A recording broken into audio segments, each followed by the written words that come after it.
আমাদের পাড়ার মানে যত যার রোগ হয় যাই হোক না কেন আমাদের পাড়ায় একটাই ডাক্তার হচ্ছে মিলন ডাক্তার।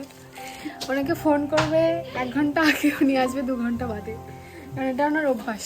উনি বাড়িতে বসে বলে এই চলেছি। আচ্ছা উনি তাহলে কত রোগী দেখে বলো তো সারাদিনে? আমার কথা হচ্ছে উনি সত্যি কথা কবে, মিথ্যা কথা কেন কয় পেশেন্টদের?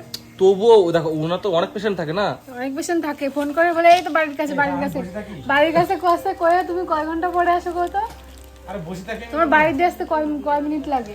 উনি দিনে 200-র উপর পেশেন্ট দেখে। হ্যাঁ এটা ঠিক। উনি আমি যখন ফোন করি ট্যাংরা, মেটেপাড়া, বল্লভপুর, কিন্তু কেন বলে যে এই যে চলে আসি, উনি ডিরেক্ট বলবে তাহলে আমার আসতে 1 ঘন্টা টাইম লাগবে। হ্যাঁ ওনারা বসে বসে থাকে রুগীরা, তা অন্য জায়গায় গিয়ে দেখা আসতে পারে। আরে উনি তো বলবে, উনি ডাক্তার মানুষ, উনি পেশেন্ট বসে থাকবে, এটা স্বাভাবিক। তারপরে পেশেন্টকে ডাইরেক্ট বলবে যে আপনি যন্ত্রণা ছটফট করুন, আমি 1 ঘন্টা পর আসছি।